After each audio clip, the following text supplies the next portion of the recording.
ఓం శాంతి. బాబా ఈరోజు మురళిలో అంతిమ సమయం ఎలా ఉండబోతుందో గుర్తు చేయిస్తూ, ఒక రోజు వస్తుంది మీరు ఇంటి నుండి బయటికి రాలేరు, ఇంకా చివరికి ఒక పరమాత్మ స్మృతి తప్ప ఇంకే ఆధారము ఉండదు. అందుకే ఇప్పటి నుండే మీరు శ్రీమతం అనుసారంగా మంచి రీతిగా చదువుకుంటూ నిర్లక్ష్యం వహించకుండా బాబాను ప్రేమతో స్మృతి చేయండి అన్నారు. ఎవరైతే అంతిమ క్షణంలో బాబా స్మృతిలో శరీరాన్ని విడిచిపెడతారో వారు నారాయణ వంశంలోకి జన్మ తీసుకోవడానికి వెళ్తారు. మరి యుద్ధానికి ముందే తండ్రి నుండి పూర్తి వారసత్వం తీసుకోవాలనే లక్ష్యం పెట్టుకోండి అన్నారు. ఇది 24th ఆగస్ట్ 2026 మురళి. మధురమైన పిల్లలు, సుఖాన్ని ఇచ్చే తండ్రిని చాలా చాలా ప్రేమగా స్మృతి చేయండి. స్మృతి లేకుండా ప్రేమ ఉండదు. సుఖాన్ని ఇచ్చే తండ్రిని చాలా చాలా ప్రేమగా స్మృతి చేయండి. స్మృతి చేయకపోతే ప్రేమ ఉండదు అంటున్నారు. అంటే రెండు ఒకదానికొకటి వైస్ వర్స. స్మృతి చేస్తే ప్రేమ కలుగుతుంది, ప్రేమతో స్మృతి చేయాలి.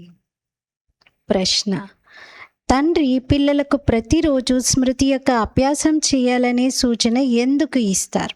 రోజు ఎందుకు చెప్తారు బాబా? ఒక్కొక్క మురళిలో ఎన్నోసార్లు రిపీట్ అవుతుంది ఆ పదం, నన్ను స్మృతి చేయండి, నన్ను స్మృతి చేయండి అని. ఎందుకు అలా చెప్తారు బాబా? జవాబు: ఎందుకంటే స్మృతితోనే ఆత్మ పావనంగా అవుతుంది.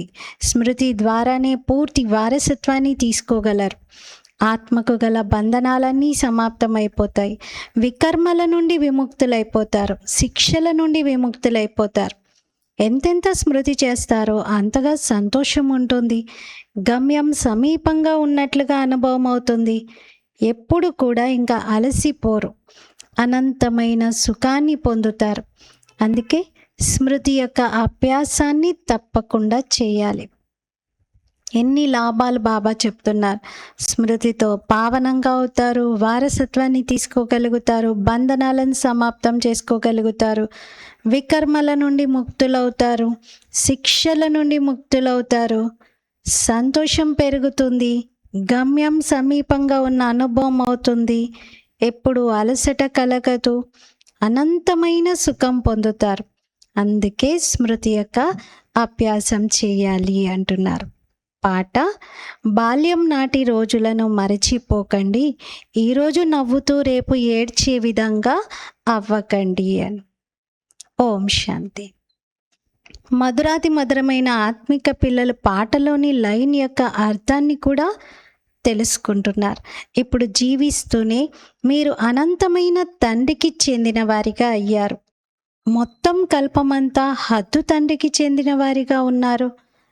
సత్యయుగంలో కూడా హద్దు తండ్రికి చెందిన వారిగా ఉంటారు. ఇప్పుడు కేవలం బ్రాహ్మణ పిల్లలైన మీరు మాత్రమే బేహద్ తండ్రి పిల్లలుగా అవుతారు. అంటే అనంతమైన తండ్రి పరిచయం ఇప్పుడే లభిస్తుంది. అనంతమైన తండ్రి నుండి అనంతమైన వారసత్వాన్ని తీసుకుంటున్నామని మీకు తెలుసు. ఒకవేళ తండ్రిని విడిచిపెడితే అనంతమైన వారసత్వం అయితే లభించదు. కానీ కొద్ది మాత్రానికే ఎవరు రాజీ పడరు. ఈ కొంచెం చెప్తే సరిపోతుందా? నిశ్చయం ఏర్పడుతుందా? మనుషులు చాలా ధనాన్ని కోరుకుంటారు. ధనం లేకుండా సుఖం లభించదు. ధనం కూడా కావాలి, శాంతి కూడా కావాలి, నిరోగి శరీరం కూడా కావాలి, హెల్త్, వెల్త్, హ్యాపీనెస్, ఈ మూడు కావాల్సిందే. ప్రపంచంలో ఈరోజు ఏముంది, ఈరోజు ఎలా ఉంది, రేపు ఎలా ఉండబోతుంది అనేది మీకు మాత్రమే తెలుసు. వినాశనం అయితే ఎదురుగా నిలబడి ఉంది. ఇతరులు ఎవరి బుద్ధిలోనూ ఈ విషయాలు లేవు. వినాశనం ఎదురుగా నిలబడి ఉందని ఒకవేళ అర్థం చేసుకున్నా కూడా ఏం చేయాలనేది మాత్రం వారికి తెలియదు. అంటే వినాశనం జరుగుతూ ఉంటే మనం భవిష్యత్తు కోసం ప్రిపేర్ అవ్వాలి. ఒక్క భగవంతుని స్మృతిలోనే శరీరాన్ని విడిచిపెట్టాలి. ఈ విషయాలు మాత్రం వారికి తెలియవు. యుద్ధం ఎప్పుడైనా ప్రారంభం కావచ్చని పిల్లలకు అర్థం చేయించారు బాబా. మీకైతే తెలిసింది కదా, చిన్న నిప్పు రవ్వ అంటుకుంటుందంటే చాలు, ఇంకంతే విస్ఫోటం జరుగుతుంది. దానికి ఎంతో సమయం పట్టదు. ఇంతకుముందు కూడా చిన్న విషయానికే ఎంత పెద్ద యుద్ధం జరిగింది. పాత ప్రపంచం ఇక సమాప్తమైపోతుంది. అందుకే ఇప్పుడు తొందరగా తండ్రి నుండి వారసత్వాన్ని తీసుకోవాలి. తండ్రిని సదా స్మృతి చేస్తూ ఉంటే చాలా హర్షితంగా ఉంటారు. దేహాభిమానంలోకి రావడంతోనే ఆ సంతోషమంతా మాయమైపోతుంది. దేహీ అభిమానులుగా అయినట్లయితే తండ్రిని స్మృతి చేస్తారు. దేహాభిమానంలోకి రావడం వలన తండ్రిని మరిచిపోయి దుఃఖాన్ని పొందుతారు. ఎంతెంత బాబా స్మృతిలో ఉంటారో అంతగా అనంతమైన తండ్రి నుండి సుఖాన్ని పొందుతారు. మీరిక్కడకు ఈ విధంగా లక్ష్మీనారాయణులుగా అవ్వడానికే వచ్చారు. రాజారాణుల యొక్క నౌకర్లకు, ప్రజల యొక్క నౌకర్లకు చాలా తేడా ఉంటుంది కదా. ఇప్పటి పురుషార్థమే ఇక కల్పానికి నిశ్చితమైపోతుంది. మరెంత పురుషార్థం చేశాము అనేది చివరికి అందరికీ సాక్షాత్కారం జరుగుతుంది. ఇప్పుడు కూడా బాబా అంటారు, ఏ మధురాతి మధురమైన తండ్రి నుండి అయితే మీకు స్వర్గ వారసత్వం లభిస్తుందో వారిని నేను ఎంత స్మృతి చేస్తున్నాను అని ఎవరికి వారు చూసుకోండి. మీ స్థితిని మీరు చూసుకోండి అంటున్నారు బాబా. మీదంతా స్మృతిపైనే ఆధారపడి ఉంటుంది. ఎంతెంత స్మృతి చేస్తే అంతంతగా సంతోషంగా ఉంటారు. ఇప్పుడు ఇక దగ్గరకు వచ్చి చేరుకున్నామని అందరికీ అర్థమవుతుంది. ఇంకెంతో దూరంలో లేదు, ఇంకొక్క అడుగు వేస్తే చాలు సత్యుగం వచ్చేస్తుంది అన్నంతగా సమీపంగా వచ్చేసాం. గమ్యం ఎంత దూరంలో ఉందో తెలియదు అంటూ కొంతమంది అలిసిపోతారు కూడా. ఇంకా మా వలన కాదు, ఇంకా రావట్లేదు అనుకుంటారు. గమ్యాన్ని చేరుకుంటే శ్రమ కూడా సఫలమవుతుంది. ఇంతకాలం శ్రమించి చివరికి గమ్యం చాలా దగ్గరలో ఉంది అన్న సమయంలో అలసిపోయాము, ఇంకా మా వల్ల కాదు అని వదిలిపెడితే చేసిన శ్రమ అంతా వృధా అవుతుంది. భగవంతుడు అని ఎవరిని అంటారనేది కూడా ప్రపంచానికి తెలియదు. ఓ భగవంతుడా అని అంటారు కూడా, మళ్ళీ రాయిలో రప్పలో ఉన్నారని అనేస్తారు. మనం తండ్రికి చెందిన వారిగా అయ్యామని ఇప్పుడు పిల్లలైన మీరు అర్థం చేసుకున్నారు. ఇప్పుడు తండ్రి యొక్క శ్రీమతం అనుసారంగానే నడుచుకోవాలి. విదేశాల్లో ఉన్నా సరే, అక్కడ ఉంటున్నా సరే, కేవలం తండ్రిని స్మృతి చేయాలి. మీకు శ్రీమతం అయితే లభించింది. ఆత్మ తండ్రి స్మృతితో తప్ప తమో ప్రధానం నుండి సతో ప్రధానంగా అవ్వలేదు. మీరంటారు, బాబా మేము మీ నుండి పూర్తి వారసత్వాన్ని తీసుకుంటాం. ఎలాగైతే మా బాబా వారసత్వాన్ని తీసుకుంటారో, అంటే బ్రహ్మ బాబా ఎలా అయితే నెంబర్ 1 వారసత్వాన్ని తీసుకున్నారు కదా, అలాగే మేము కూడా తీసుకుంటాము అని అంటారు. మేము కూడా అలా పురుషార్థం చేసి మమ్మ బాబా యొక్క సింహాసనం పైన కూర్చుంటాము అని. మమ్మ బాబా రాజరాజేశ్వరునిగా మరియు రాజరాజేశ్వరిగా అవుతున్నారు. కావున మేము కూడా అలా అవుతామంటారు. పరీక్ష అయితే అందరికీ ఒక్కటే, కేవలం తండ్రిని స్మృతి చేయండి అని మీకు చాలా కొద్దిగానే నేర్పించడం జరుగుతుంది. పెద్ద ఎక్కువ సిలబస్ లేదు ఇక్కడ, చాలా సింపుల్. దీనిని సహజ రాజయోగ బలం అని అంటారు. యోగంతో చాలా బలం లభిస్తుందని మీరు అర్థం చేసుకున్నారు. మనం ఏదైనా వికర్మం చేసినట్లయితే చాలా శిక్షను అనుభవిస్తాం. పదవి భ్రష్టమైపోతుంది. స్మృతిలోని మాయ విఘ్నాలు వేస్తుంది. మనం పావన ప్రపంచంలోకి వెళ్తున్నామని మీకు తెలుసు. ఎవరైతే బ్రాహ్మణులుగా అవుతారో వారే నిమిత్తులుగా అవుతారు. బ్రహ్మ ముఖవంశావళి బ్రాహ్మణులుగా అవ్వకుండా మీరు శివబాబా నుండి వారసత్వాన్ని ఎలా తీసుకుంటారు? తండ్రి వారసత్వాన్ని ఇవ్వడానికి పిల్లల్ని రచిస్తారు. తన దగ్గర ఉన్నదంతా ఎవరికి ఇవ్వను అని చెప్పేసి ఒకవేళ పిల్లలు కలగకపోతే దత్తత అయినా తీసుకుంటారు. ఎందుకంటే ఎవరో ఒకరికి వారసత్వాన్ని ఇవ్వడానికి. మనమైతే ఎలాగో శివబాబాకు చెందిన వారమే. వారు పిల్లలకు వారసత్వాన్ని ఇవ్వడానికని కొత్త సృష్టిని రచిస్తారు. శరీరధారులకే వారసత్వాన్ని ఇస్తారు. ఆత్మలైతే పైన ఉంటాయి. అక్కడ వారసత్వము లేక ప్రారబ్ధం యొక్క విషయమేమీ ఉండదు. మీరిప్పుడు పురుషార్థం చేసి ప్రారబ్ధాన్ని తయారు చేసుకుంటున్నారు. ఈ విషయం ప్రపంచానికి తెలియదు. ఇప్పుడు సమయం సమీపంగా వస్తూ ఉంటుంది. ఫలానా వారు ఒకవేళ అలా చేసినట్లయితే మేం వారిని మొత్తానికి సమాప్తం చేసేస్తామని బెదిరిస్తూ ఉంటారు, ఒక దేశం ఇంకొక దేశాన్ని. అలా హతమార్చడానికి ఏర్పాట్లు కూడా జరుగుతూ ఉంటాయి. బాంబులు మొదలైనవన్నీ కూడా దాచిపెట్టుకునేదేమీ లేదు కదా. తయారు చేస్తున్నారంటే తప్పకుండా ఒకరోజు ప్రయోగిస్తారు. ఏర్పాట్లు చాలా జరుగుతున్నాయి. బ్రిటిష్ గవర్నమెంట్ సమయంలో పాకిస్తాన్, హిందుస్థాన్ ఏమైనా ఉండేవా ఏంటి? మొత్తం కలిపి ఒకటే భారతదేశం అనేవారు. యాదవుల యుద్ధం గురించి వర్ణన చేశారు కదా. పాండవులకు మరియు కౌరవులకు మధ్యన యుద్ధం ఏమీ జరగలేదు. యాదవులు నిజంగా యుద్ధం చేసుకుంటున్నారు. బాంబులు కూడా తయారైపోయాయి. నన్ను స్మృతి చేయండి అని ఇప్పుడు తండ్రి మనల్ని ఆజ్ఞాపిస్తున్నారు. లేదంటే చివర్లో చాలా ఏడవాల్సి వస్తుంది. పరీక్షలో ఫెయిల్ అవుతే ఆ కోపంలో వెళ్ళి నీటిలో దూకి మరణిస్తారు. కొందరు ఉరి వేసుకుంటారు.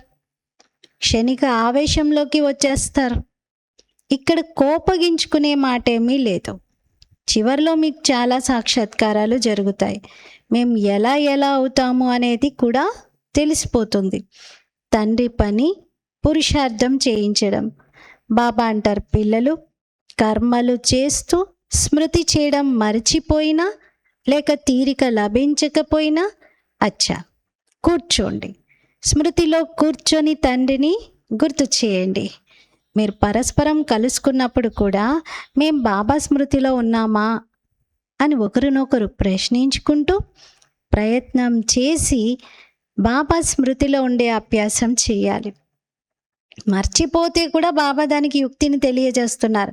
ప్రత్యేకంగా టైం తీసి కూర్చొని జ్ఞాపకం చేయండి, కర్మలలో మర్చిపోతున్నారు కదా అని.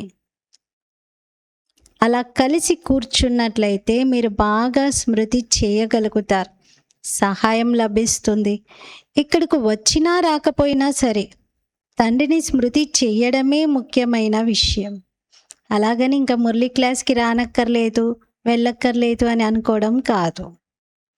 కొందరు విదేశాలకు వెళ్ళిన తర్వాత ఇక్కడికి మళ్ళీ రాలేరు. అలాంటి వారి కోసం చెప్తున్నారు. అక్కడ కూడా కేవలం ఒక్క విషయాన్ని గుర్తుంచుకోండి. తండ్రి స్మృతితోనే మీరు తమో ప్రధానం నుండి సతో ప్రధానంగా అవుతారు. బాబా అంటారు, కేవలం ఒక్క విషయం గుర్తుంచుకోండి, తండ్రిని స్మృతి చేయండి. తండ్రి అంటారు, మన్మనాభవ. నన్ను స్మృతి చేసినట్లయితే విశ్వానికి యజమానులుగా అవుతారు. ముఖ్యమైన విషయం స్మృతికి సంబంధించినది. ఎక్కడికి వెళ్ళాల్సిన అవసరమే లేదు. ఇంకెక్కడెక్కడికో తిరిగి ఏదో వెతకాల్సిన అవసరమే లేదు అంటున్నారు. ఇంట్లోనే ఉండండి. కేవలం తండ్రిని స్మృతి చేస్తూ ఉండండి. పవిత్రంగా అవ్వకపోతే చదువుకోవడం అనేది జరగదు, స్మృతి కూడా చేయలేరు. అందరూ క్లాస్కి వచ్చి చదువుకోవడం అనేది జరగదు. మంత్రాన్ని తీసుకున్న తర్వాత మీరు ఎక్కడికైనా వెళ్ళవచ్చు. పవిత్రంగా అవ్వకుండా స్మృతి చెయ్యలేరు అంటున్నారు. అయితే అందరూ క్లాస్కి వచ్చే చదువుకోవాలి అంటే అది జరగని పని అంటున్నారు. అందుకే ఎంతమంది ఆన్లైన్లో క్లాస్ వింటూ ఉంటారు. మంత్రాన్ని తీసుకున్న తర్వాత మీరు ఎక్కడికైనా వెళ్ళవచ్చు. సతో ప్రధానంగా అయ్యే మార్గాన్ని బాబా తెలియజేశారు. అయితే సెంటర్కు రావడం వలన కొత్త కొత్త పాయింట్లు వింటూ ఉంటారు. ఒకవేళ ఏ కారణంగానైనా రాలేకపోతే, వర్షం కురిస్తే లేదా కర్ఫ్యూ ఏర్పడితే, ఎవరు బయటికి రాలేకపోతే అప్పుడు ఏం చేస్తారు? కరోనా సమయంలో ఏం చేశారు? బాబా అంటారు, పర్వాలేదు, ఎక్కడున్నా సరే మీరు స్మృతిలో ఉండండి. నడుస్తూ తిరుగుతూ స్మృతి చేయండి. తండ్రిని స్మృతి చేసినట్లయితే వికర్మలు వినాశనం అవుతాయి మరియు దేవతలుగా అవుతారని ఇతరులకు కూడా ఇదే చెప్పండి. చెప్పాల్సింది కేవలం 2 మాటలే. బాబా అంటారు, ఈ బాల్యాన్ని మర్చిపోకండి. ఈరోజు నవ్వుతున్నారు, ఒకవేళ తండ్రిని మర్చిపోతే రేపు ఏడవాల్సి ఉంటుంది. తండ్రి నుండి వారసత్వాన్ని పూర్తిగా తీసుకోవాలి. స్వర్గంలోకి అయితే వెళ్తాం కదా, ఇక తర్వాత భాగ్యంలో ఏది ఉంటే అది అని అనేవారు చాలామంది ఉన్నారు. అంటే నా అదృష్టంలో ఉంటే జరుగుద్ది అని అలా సరిపెట్టుకునేవారు కూడా ఎంతోమంది ఉంటారు. దీనిని పురుషార్థం చెయ్యడం అని అనరు. అలా నా అదృష్టంలో ఉంటే, బాబా దయ ఉంటే, డ్రామా అనుసరిస్తే లేదా డ్రామా నాకు సహకరిస్తే అలా అనేటువంటి వారు పురుషార్థం చేస్తున్నట్లు కాదు. మనుష్యులు ఉన్నత పదవిని పొందడానికే పురుషార్థం చేస్తారు. ఇప్పుడు తండ్రి వద్ద ఉన్నత పదవి లభిస్తుంది. మరి బాబా ఉన్నత పదవిని ఇస్తున్నారు అన్నప్పుడు నిర్లక్ష్యం ఎందుకు చేయాలి? ఎవరైతే స్కూల్లో చదువుకోరో వారు చదువుకున్న వారి ఎదురుగా సేవ చేయవలసి వస్తుంది కదా. ఇద్దరూ చాలా క్లోజ్ ఫ్రెండ్స్, ఒకటే క్లాస్లో చదువుకున్నారు. కానీ ఫ్రెండ్ ఏమో జడ్జ్ అయ్యాడు, ఇతడేమో బండ్రొత్తయ్యాడు. జడ్జి వెనకాల అన్ని ఫైల్స్ అందించే వ్యక్తిగా నిలబడి ఒకరు ఉంటారు కదా, బాడీ గార్డ్ లాగా. అలా ఇప్పుడు చూడండి, ఇద్దరు ఒకటే క్లాస్లో చదువుకున్నారు, ఒకటే టీచర్ ద్వారా చదువుకున్నారు, ఒకే చదువుకున్నారు. కానీ సరిగ్గా చదువుకోకపోతే ఎలాంటి పదవి పొందుతారు? ఇంకా జడ్జి ముందు ఫ్రెండే అయినా సరే తల వంచి దండాలు పెడుతూ ఉండాలి కదా మరి. అందుకే బాబా చదువుకున్న వారి ముందు చదువుకోని వారు తల వంచి నమస్కరించవలసి వస్తుంది, సేవ చేయవలసి వస్తుంది.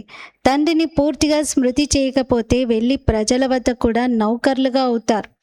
ఈ విషయంలో సంతోషపడకూడదు. పర్వాలేదులే, ఏదైతే ఏంటి, అది స్వర్గం కదా అని తండ్రి అర్థం చేయిస్తున్నారు. మధురాతి మధురమైన పిల్లలు, మీరు సన్ముఖంగా రిఫ్రెష్ అయి వెళ్తారు. బంధనంలో ఉన్న కుమార్తెలు కొంతమంది ఉన్నారు, పర్వాలేదు, ఇంట్లో కూర్చొని తండ్రిని స్మృతి చేస్తూ ఉండండి. మీకు ఎంత సహజంగా అర్థం చేయిస్తారు. మృత్యు ఎదురుగా నిలబడి ఉంది, యుద్ధం అకస్మాత్తుగా ప్రారంభమవుతుంది. ఏ మాత్రం తేడా చేసినా మేము ఇలా చేసేస్తామని ఒకరినొకరు బెదిరించుకుంటూ ఉంటారు. ముందు నుండే చెప్పుకుంటారు.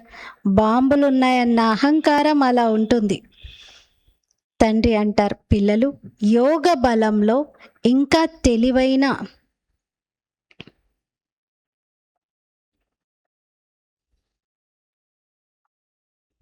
తండ్రి అంటారు, పిల్లలు యోగ బలంలో ఇంకా తెలివైన వారిగా అవ్వలేదు. మీరు తయారవ్వకముందే యుద్ధం మొదలవ్వడం అనేది జరగకూడదు. కానీ డ్రామానుసారంగా అలా జరగదు. పిల్లలు పూర్తి వారసత్వాన్ని ఇంకా తీసుకోనే లేదు. అందుకే యుద్ధం ఒకవేళ మొదలైనా సరే అది మళ్ళీ ఆగిపోతుందని వారికి నిశ్చయం ఉంటుంది. ఎందుకంటే ఇప్పుడు ఇంకా రాజధాని స్థాపన జరగలేదు, దానికి సమయం పడుతుంది. పురుషార్థం చేయిస్తూ ఉంటారు. ఏ సమయంలోనైనా ఏమైనా జరగవచ్చు, చెప్పలేం. బస్సులు పడిపోతూ ఉంటాయి, విమానాలు రైళ్లు పడిపోతూ ఉంటాయి. మృత్యువు ఎంత సహజంగా నిలబడి ఉంది.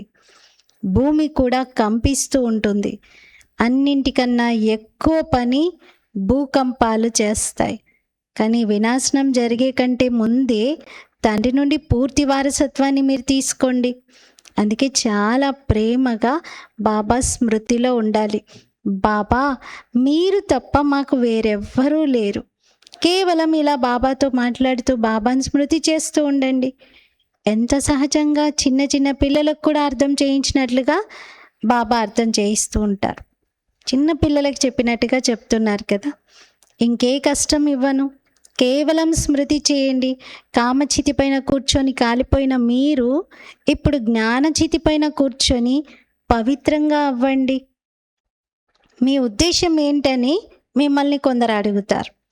నన్నొక్కరినే స్మృతి చేసినట్లయితే మీ వికర్మలు వినాశనం అవుతాయి, మరి మీరు తమో ప్రధానం నుండి సతో ప్రధానంగా అవుతారని సర్వుల తండ్రి చెప్తున్నారని వారికి చెప్పండి. ఇదే మా ఉద్దేశం, పరమాత్మని యొక్క మెసేజ్ని అందరికీ అందించటము అని.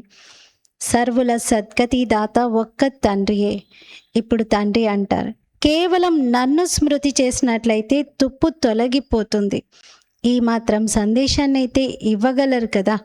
స్వయం స్మృతి చేసినప్పుడే ఇతరుల చేత కూడా స్మృతి చేయించగలుగుతారు. అప్పుడు ఇతరులకు అభిరుచితో చెప్తారు, లేదంటే మనసులో నుండి ఈ మాటలే రావు. బాబా అంటారు, ఎక్కడ ఉన్నా సరే ఎంత వీలైతే అంత కేవలం స్మృతి చేయండి.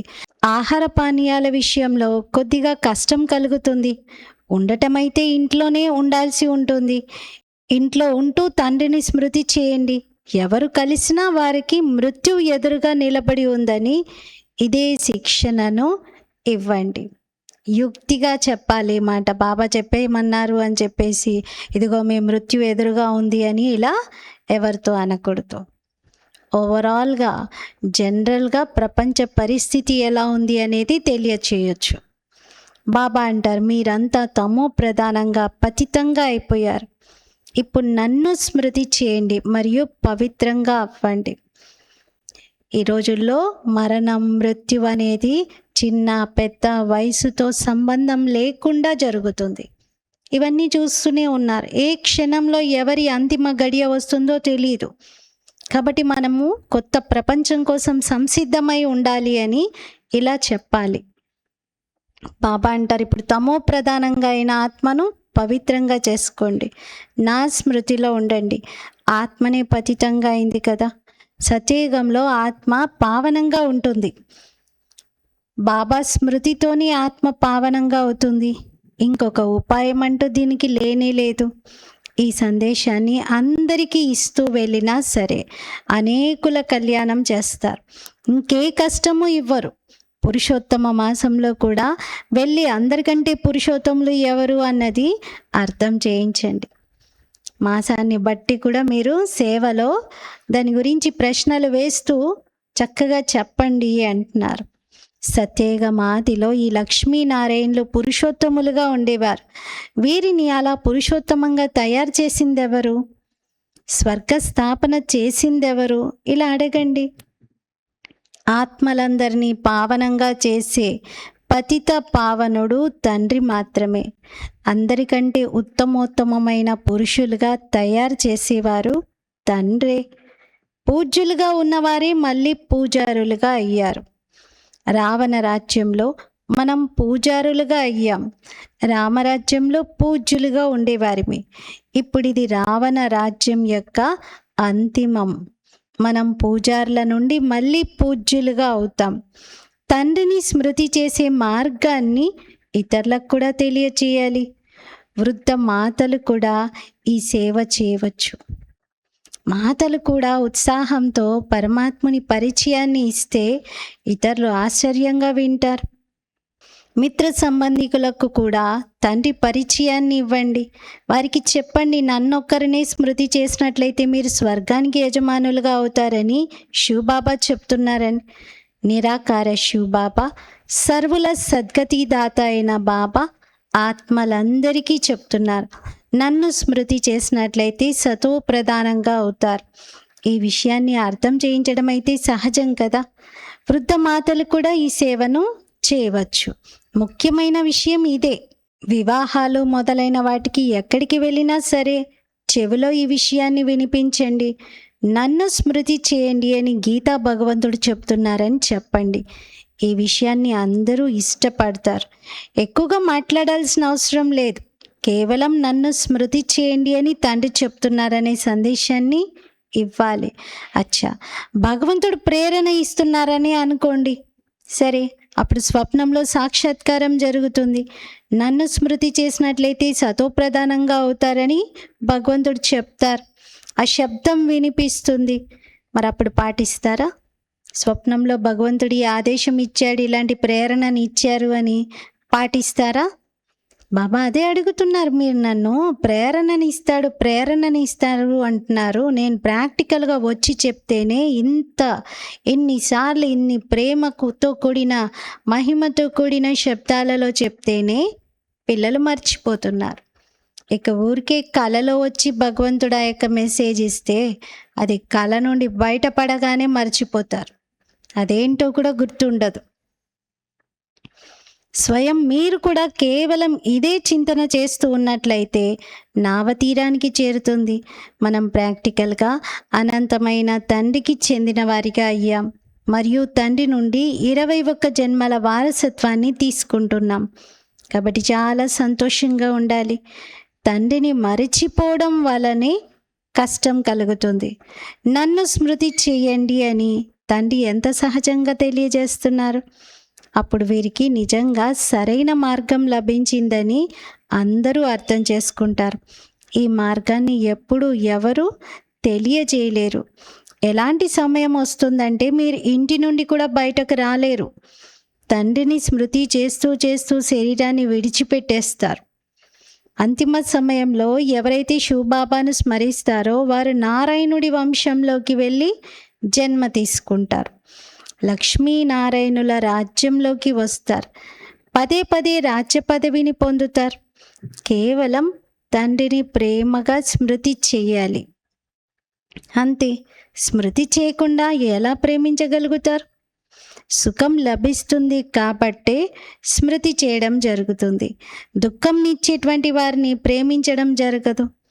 బాబా అంటారు, నేను మిమ్మల్ని స్వర్గానికి యజమానులుగా చేస్తాను, అందుకే నన్ను ప్రేమించండి. తండ్రి శ్రీమతాన్ని అనుసరించాలి కదా. తండ్రి ఇస్తున్నటువంటి ఈ శ్రీమతాన్ని అనుసరించాలి కదా. అచ్చా, मीठे मीठे सिकीलते बच्चों प्रति माता पिता बाप दादा का याद प्यार और गुड मॉर्निंग. रूहानी बाप की रूहानी बच्चों को नमस्ते. हम रूहानी बच्चों की रूहानी बाप दादा को याद प्यार गुड मॉर्निंग और नमस्ते. मेरा बाबा मीठा बाबा प्यारा बाबा शुक्रिया बाबा. ధారణ కొరకు ముఖ్య సారము. ఫస్ట్ పాయింట్, చదువులో ఎప్పుడూ నిర్లక్ష్యం చేయకూడదు. యుద్ధం కంటే ముందే తండ్రి నుండి పూర్తి వారసత్వాన్ని తీసుకోవాలి. సెకండ్ పాయింట్, శ్రీమతాన్ని అనుసరించి తండ్రిని చాలా ప్రేమగా స్మృతి చేయాలి. ఫస్ట్ పాయింట్లో బాబా నిర్లక్ష్యం చేయొద్దు, పూర్తి వారసత్వాన్ని తీసుకోండి అంటున్నారు. సెకండ్ పాయింట్లో ప్రేమగా తండ్రిని స్మృతి చేయండి అని. వరదానం, సంకల్పం, వృత్తి మరియు స్మృతి నుండి వ్యర్థాన్ని సమాప్తం చేసే సత్యమైన బ్రాహ్మణ సంపూర్ణ పవిత్ర భవ. సత్యమైన బ్రాహ్మణ సంపూర్ణ పవిత్ర భవ. వివరణ, మీ సంకల్పాలను, వృత్తిని మరియు స్మృతిని చెక్ చేసుకోండి. ఏదో తప్పు జరిగిపోయింది, పశ్చాత్తాపడ్డాము, క్షమాపణలు అడిగాము, అంతే అయిపోయింది అని కాదు. ఎవరెంత క్షమాపణలు తీసుకున్నా కానీ ఏదైతే పాపకర్మ లేక వ్యర్థకర్మ జరిగిందో దానికి మరక చెరిగిపోదు. రిజిస్టర్ శుద్ధంగా స్వచ్ఛంగా ఉండదు. కేవలం ఈ పద్ధతిని అనుసరించడం కాదు, కానీ నేను సంపూర్ణ పవిత్ర బ్రాహ్మణాత్మను. అపవిత్రత అనేది సంకల్పాన్ని, వృత్తిని మరియు స్మృతిని కూడా టచ్ చెయ్యడానికి వీల్లేదు. ఇలాంటి స్మృతి ఉండాలి. దీనికోసం అడుగడుగులోనూ సావధానంగా ఉండాలి. స్లోగన్, తండ్రి తోడును ఉపయోగించుకున్నట్లయితే ఎప్పుడూ నిరాశ చెందరు. బాబా తోడును ఉపయోగించుకుంటే నిరాశ చెందము. అవ్యక్త ప్రేరణలు, అపవిత్రత యొక్క బీజాన్ని కూడా సమాప్తం చేసి సంపూర్ణంగా స్వచ్ఛంగా అవ్వండి. పవిత్రత రహస్యాన్ని ప్రాక్టికల్లోకి తీసుకురావటం అనగా సంకల్ప రూపంలో కూడా 5 వికారాలపైన విజయులుగా అవ్వటం. వ్యర్థ సంకల్పాలు క్రోధాన్ని ఉత్పన్నం చేస్తాయి. కామం అనగా ఎవరి పట్లనైనా ఒకవేళ వ్యర్థ దృష్టి వెళ్ళినా సరే ఆ సమయంలో దానిని పవిత్రత అనైతే భావించరు, వ్యర్థమైన దృష్టి వెళ్ళినా. కావున ఈ వ్యర్థ సంకల్పాలను బాబా ప్రేమలో బలిహారం చెయ్యండి. ఈరోజు స్వమానము, నేను సత్యమైన బ్రాహ్మణుడను, సంపూర్ణ పవిత్ర ఆత్మను. నేను సత్యమైన బ్రాహ్మణుడను, సంపూర్ణ పవిత్ర ఆత్మను. అన్ని రకాలుగా వ్యర్థం కూడా సమాప్తం అవ్వాలి. సూక్ష్మమైన వ్యర్థం కూడా అపవిత్రత లెక్కలోకే వస్తుంది. కాబట్టి నేను సంపూర్ణ బ్రాహ్మణుడను, సంపూర్ణ పవిత్ర ఆత్మను అని అనుభవం చేద్దాం. ఓం శాంతి.